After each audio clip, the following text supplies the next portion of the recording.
Hello everyone, it's episode 21 of, almost got that one wrong, episode 21 of Zero to Hero as we approach the end of the season, and we have 3 home games coming up, the first one of which is up against Vissel Kobe, and as you'll notice in the first couple of highlights, it's all about one thing for me: defending.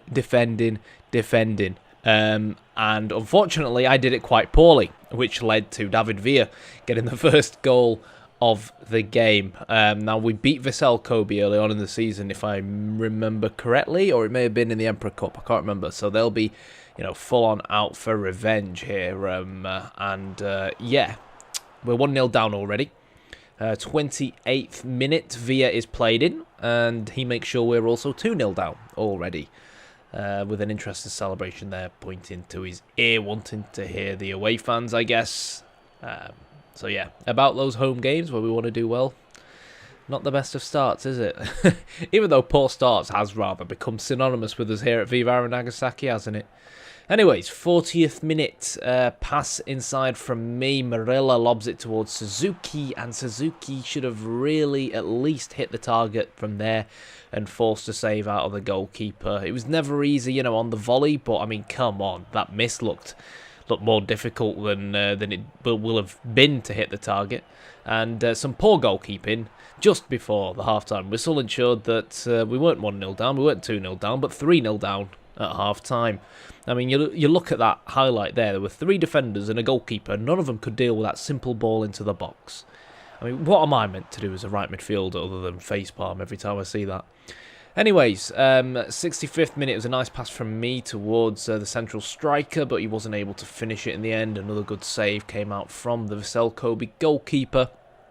And really, from my perspective, I just kept on trying to push forwards. Any sort of consolation here where I can get a goal or assist is good for my numbers come the end of the season, and will help us potentially get a move away from the club. Yeah, depending on what our future holds for us. Cross into the box never seems to be met by a header of one of our strikers, and given how poorly, not just me getting a rating of 6.0, but the whole team was playing that game, we lost 3-0. Next up, at home against Nagoya Grampus, Gary Lineker's old team, and 2 minutes in already. And the simple ball over the top comes back to haunt us, and my header just about clears the rebound away. It's one of our problems with our goalkeepers. And we saw it, in that third Vissel Kobe goal, where the goalkeepers just don't hold on to the ball. They just basically par it back out towards the penalty spot rather than to the side, and then the rebound's an easy score. So it was a good job I cleared it, because Joe went and then made them 1-0 to the good, because it could have been 2-0 to the good if I hadn't made that clearance and prevented the rebound. Anyhow, 24-25 minutes in, I instigate a counter-attack by picking the ball up on the edge of our own box, and with a simple pass, a simple assist, a simple cross across goal towards Mr. Golden Boot, Javier Morilla. It was a lovely turn from him, well-weighted pass from me, defender, he held him off pretty well there, Morilla, and he got the equaliser at 1-1. So all we really had to do here was just make sure we hold on, even though, unfortunately, Nagoya Grampus are one of those teams that are, I won't say they're one of our kryptonites, but they've got a certain player who always tends to score goals for fun against us, and he's already scored one already, so you've probably figured out by now that I'm on about the ex-Man City man in the form of Joe. And let's see whether or not he's going to score more goals come the remainder of this game, hint hint. But that's on one side. I'm certainly scoring more goals. I do really well to start the move. I pass the ball to a teammate and then cut inside and find a little bit of space on the edge of the box, and then I fire it home.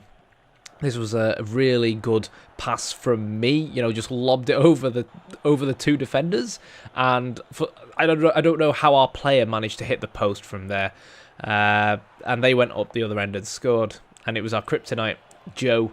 He does this all the time, whether it's runs in behind, and he's very, very good in the air in comparison to our defenders as well. He always causes us problems from crosses, which he obviously already has done this game. So yeah, he's now looking for his hat-trick. 60th minute, a player ball to, I think it was Marilla, who plays in Kono, so another semi-assist for us. A shame these semi-assists don't really count, but it goes to show that we are playing key passes, and that we are a key part of the team, obviously. And it was a good finish from Kono.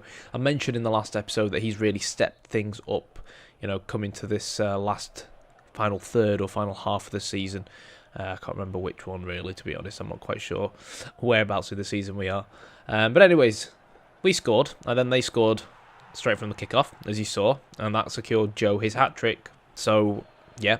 Look at the amount of blue bodies in the box, and look at the amount of white bodies in the box. Why is that one man beating, you know, at least another 2 or 3 defenders to the ball in the air? It makes no sense. A goalkeeper can even come out and punch it.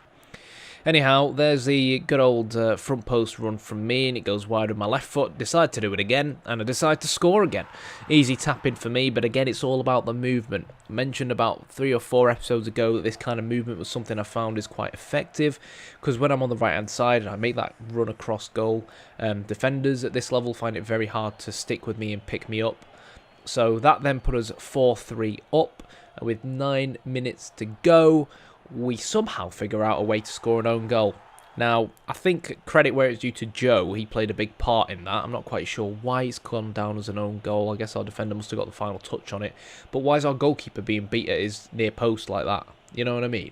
It feels like every episode I'm constantly nagging and complaining to you guys about the state of our defence.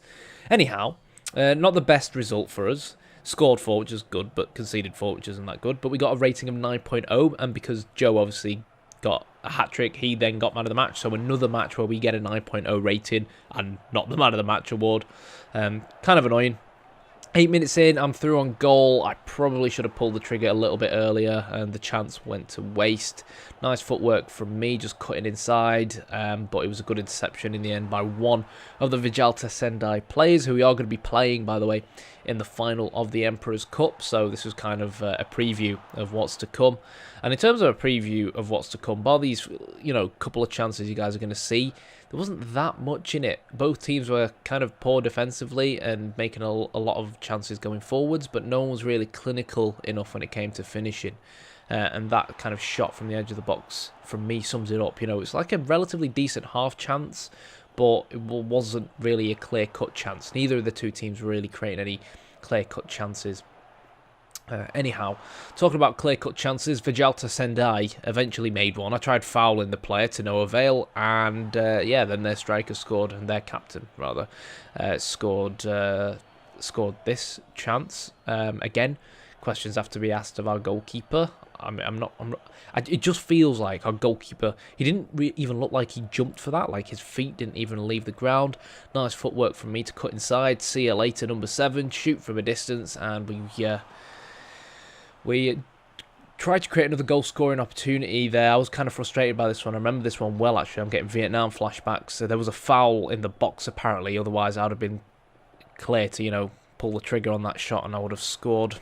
81st minute, another shot from the Vijalta Sendai striker. He was caught just offside, though, thankfully for us. And they then hit the bar. And we weren't able to get an equaliser, even though we had the last kick of the game. We have a lot of those opportunities where the ball bounces back in the box and no one's there for the rebound.